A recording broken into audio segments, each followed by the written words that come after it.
on the 10th or the 11th of May, we were in the field at that particular time on maneuvers and got a call to get back to the barracks. We didn't know anything about the ship or anything at that point. We just had a call to get your bags packed, you're leaving. And within just a couple of hours, we were out on the parade deck and on our way to Kadena Air Base. And from there, it was still dark. We were loaded up on C-130s on our way somewhere. We opened up the bottom of that thing, I guess, and we was in Utapao, Thailand. And that's where we sat. Put us in airport hangars, and I think by at that point we'd already heard that there had been a ship taken, and that's what we were sitting there waiting for. It's really strange, and hindsight's always 20/20. In looking back, you wonder why there was never any real intel on that island. We know we know now, and I'm speaking from a point, I'll speak at a point from then, and I'll speak at a point from now, but let me talk at a point from now. We knew that there had been flyovers. We knew that there had been sightings of the crew.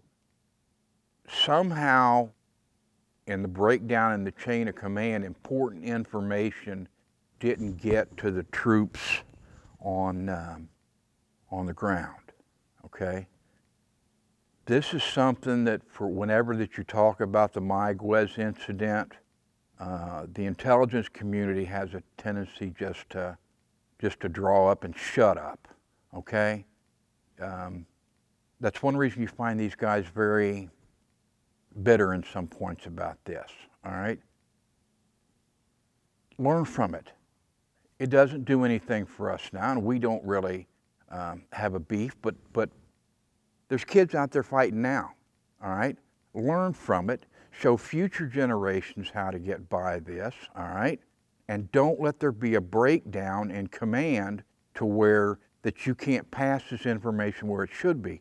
There was good intelligence that was available that never made it into the hands of people that needed it, okay? History's made to learn, that you don't make the same mistakes again, okay? I hope I say that the right way, and I mean that the right way. I mean that in the best way possible, okay? But the truth of the matter was, then it never made it where it was supposed to. Why is going to be up to the people that were responsible for it making there to answer. That'll be up to them, okay?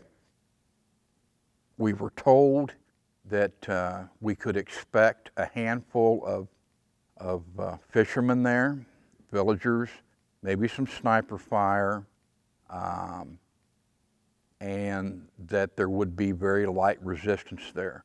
They thought that the crew was being held on the island, that there was going to be a assault with helicopters, that some of us would come in from the east, some would come in from the west, that we would link up and then sweep the island to search for the crew. That was the idea. A couple things that were to be kept in mind. One was what was missed primarily by intelligence was that the Cambodians were fully expecting an invasion from the Vietnamese, which is why the island was reinforced with a battalion, because it was a jumping off point to the southern end of Cambodia. Fully expect. Now, how that was missed is to this point still a mystery as well, okay? Second, there had never been in history, and never has been, as I know of, an assault on a beachhead conducted with helicopters. The only thing comparable, I believe, is the Son Tay raid in Vietnam, and you know how that turned out. It's never, I don't believe it's ever been tried again, okay? So anyway, that was the plan. We had passed out enough ammo to begin World War III, though, you know. As Lieutenant Sissery, my platoon commander, had said at that point, they passed it out like it was passing out grades like they were popcorn. And we certainly were. I mean, I had enough bandoleros to get me through for a week of fighting by myself if I had to, you know. Did you say anything to your squad? Take a moment to contemplate your leadership going into this? I told them what Sissery had told me. The only other thing I had passed at that particular point was, guys, let's stay on our toes. Let's get rest, all right? We're gonna do just fine, okay? It's what you would normally do at that particular point, but I'll be honest with you, man, my stomach just told me different. It just didn't feel right. That's the only way. I've told that all my adult life since then. It just didn't feel right, okay? Jim Davis, had told, rest his soul, had told later he had went over and took pictures with the 35 millimeter that he had, I believe. He had initially also got from S2, finally got some real intelligence pictures. They had finally got to him just as we're taking off, you know, and he's seen reinforced bunkers in there going, uh-oh, you know, but by then it's too late, you know. But instinct's a powerful thing. It's a powerful thing. I just knew it was not going to be the cakewalk that everybody thought it was going to be. We took off at dark 30. I don't know what time it was. It was still well after dark. I don't remember how many choppers were there, 6, 7, 8, however many there were. We were scheduled to land on the east beach, half on the east, half on the west, however many choppers that there were. Was it a 3-hour flight, 3 or 4 hour flight, however long it was. And during the flight, I remember they tested the guns as they went out, and them, some bad guns, buddy. Zip! When they shot, they shot. They tested them, and we had gotten off to a late start, getting off tarmac. The idea was to try to surprise them and get in there before daylight. And we missed the mark. We didn't surprise anybody. When we got there, the sun was coming up over the horizon, and it was clear, it was calm, it was a big, bright orange sun, and you knew we were coming 10 miles before we got there. So there was no element of surprise. Somehow, I had remembered, and I don't know why I remember this, that somehow during the operation we got crossed up. 31 was where we were supposed to be, and we were where 31 was supposed to be. And 31 landed on the top of the hornet's nest. And you know, 31 took a round in the fuel tank. You know, a chopper being made of magnesium, it just went like a match. I remember on the inside just seeing a bright orange glow and felt a tremendous amount of heat on the side of my face, and I had looked over on the side and remembered seeing rifle butts where they was trying to bust out the side of the windows, you know, the sniper trying to get out. And that pilot just still trying to fight that chopper, trying to get that chopper down, just heart racing, 200 miles an hour. And I know it made me look, but then at that point I looked out the back of our helicopter looking straight into the jungle, and just as we were back in it, I think our chopper pilot had changed his mind and was fixing to come back out, and right at that stop point of coming back out, we took an RPG round to the tail, and the tail section just folded away. That's called loss of yaw control, and the body of the chopper started spinning this way and then set down on the beach. And Lieutenant Sissery, who never had a bit of combat experience, showed himself well that day. He got up and motioned everybody off of the helicopter onto the beach, and he led the way, and everyone came. It's kind of comedic at this particular point, because when Sissery hit the beachhead, he landed right at the tree line, and everybody piled right up on top of him like a bunch of damn ants. Sissery looked over and said, "Barnett, spread these damn people out." I mean, one mortar round would have took us out, but they was hitting where he was. So, and scared to freak to death. Lord have mercy. And I don't know what made me do it. I screamed at the top of my lungs. I said, "Boys, they know we're here." I said, "Let's set up." And I'll never forget, I looked over at old Louis Ybarra. I said, "Ybarra, look at me." Now I just started pointing, one by one, and we got them set into a semi-perimeter, and we got set up in the jungle on that side. And by then 31's in the water. It's a bloody mess. We didn't at that point know that they were to our north. There was a patrol boat. We figured there was a mortar position inside that patrol boat, so we didn't know that it was actually to the north of us at that point. They started walking mortars in on us. So they took out the patrol boat there during the day, and for the most part, we stayed helicopter bait.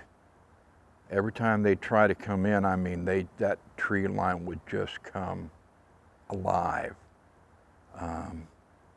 For fire discipline, they were absolutely immaculate. Well trained at it, there was no doubt about it. They tried to reinforce us one time, tried to evacuate us one time, and every time they'd come in, they would just drive them right back off of the beach. And one time we had one of our bodies on 31 was floating outside of the water, and Staff Sergeant Wyatt was on tree line. He was over by Ybarra's position, which was to the far left of the perimeter, and one of them just trotted out in them black pajamas, trotted out to that body and turned it over, and Wyatt took Ybarra's rifle and took a shot at him. It was only 150, 200 yards out. He missed him 2 or 3 times. He was cussing up a storm. Bad Sparkles, he missed him. I said, "Well, there wasn't, you guys only had these guys. The whole battalion was in rotation at that particular point. They hadn't battle sighted the weapons. There was nothing, except you had what you had." It made him so mad he couldn't see straight, Didn't have a radio that worked. We had no idea what was going on at the West Beach. We just know all hell was breaking loose on that particular side. Didn't have a radio. that worked. We had John Lucas, we called him Cool Hand Lucas. He had the survival radios, and that's how we was able to talk with the Spectre, the overhead airplane. That's how we maintained. We never did have any overhead communications with the West Beach. Never did know what was going on, over there. That was kind of our day for 14 hours, hell, we just didn't know. It had come to a point we were out of options. They couldn't reinforce us. At that point, they couldn't get us out. So Lieutenant Cicery and Staff Sergeant White said, we're going to have to move. So we knew we couldn't stay there after dark because we would get overrun. There was just no way to stay there. So we had made a decision at that point. We were going to go up to the north. We were going to try to hook up to the West Beach. We were going to go to the north and swing around and try to come back down the other side. And thank God we didn't do that. I went back to Kotang in 2000 and found the position that took us out. So thankfully we didn't do that. After we had decided if we had to, that's what we were going to do, the Wilson had a gig in the water. And one of those were Lieutenant Commander Tom Noble was part of that group that was on that ship. And they were going to send that gig in to evacuate, I think, about 12 people. We had 25. A gig is the captain's boat. It's on a ship specifically for the captain. Kind of, I guess it's their pleasure boat, whatever that it is. Belongs to the captain. But they had refitted it for guns, and they were using it during the operation for suppression fire and recon monitoring on the island. So they had decided they were going to try to come in and evacuate about a dozen people off of the East Beach we had wounded, and they were going to try to get them off along with about a dozen people. We had 5 Air Force, which meant they would take 7 Marines. We had 1 wounded Marine, so we had gathered up around in the perimeter, was discussing the gig coming in, and Cicery said the gig was coming in, said, I need volunteers to stay. Wyatt raised his hand, John Lucas raised his hand, could not get my hand to go up. Cicery looked over at me and said, Larry, said, you got to stay. And the only thing I could do was put my thumb up, and I did. And he said, Larry, said, I need you to pick 8 more people to stay. I said, guys, this is, I said, guys, you've been through a lot today. I said, I know I got no right to ask you. I said, but please, don't make me pick you. And one by one, all the way down that line, every man's hand went up. And I didn't have to pick one person, not one person to stay. Now that's not bad for a bunch of kids, okay? And you know what, that's been a saving factor for me all through these years. And, you watch a man over there with a bullet in his thigh and a bullet in his leg and a bullet in his arm, do this here, it lets you know what they're made of,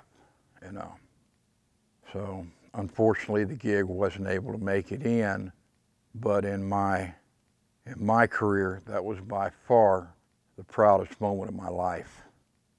All right, and it stays with me today. It's the reason I fought so hard to work to organize these guys. It's the reason I chased them around like a hound dog every 2 years. It's the reason that I'll keep doing it. And I guess when I die, I'll haunt them every 2 years. So, but as nightfall started to approach, Lieutenant Don Backlund and Gary Weichel, he's one of our guest speakers this year, we're going to make one final attempt to get us off of that beach on that side. And Backlund's famous, for saying that he knew he was the last train out of Dodge. And he was. The sun was setting. There wasn't, it's like Jim Davis says, when you got your feet in the sand or feet in the water and your elbows in the sand, you don't own much real estate. And we sure didn't own much real estate. John Lucas was going to pop an orange smoke, and when he did, we were going to beat feet to the chopper. That was basically what it come down to. I was going to take a rifle and go to the left flank. Sissery was on the right flank. Wyatt was in the center. We would lay down cover fire and then head for the chopper. That's what the whole idea and the plan was. When a chopper come in, just like every time before that damn tree line, just come alive. Just come alive. And man, them guys, and they shooting that thing up like it was a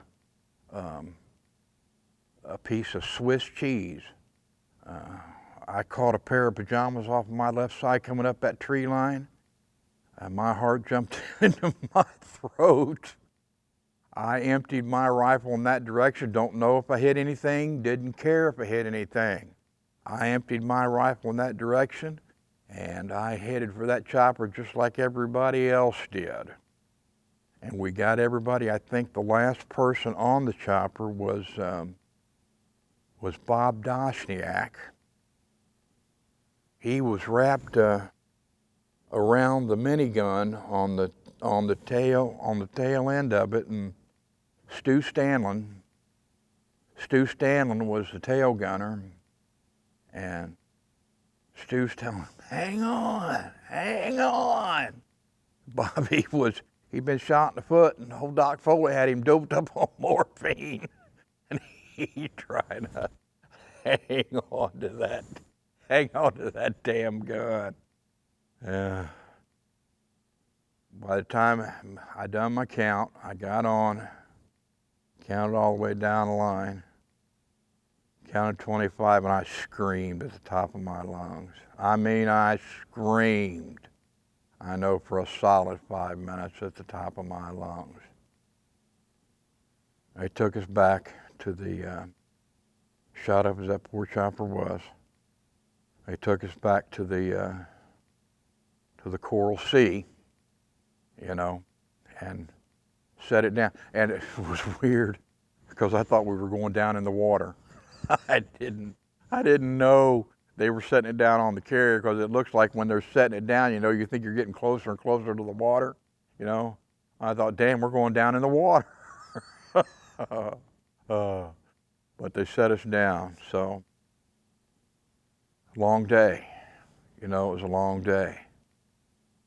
But like I said, when you try to go back, I think if history remembers anything, with that is it's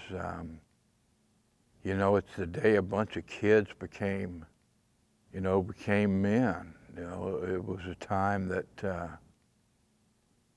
they rose to protect a nation, and they did so with integrity and courage and honor and the things that you're supposed to be.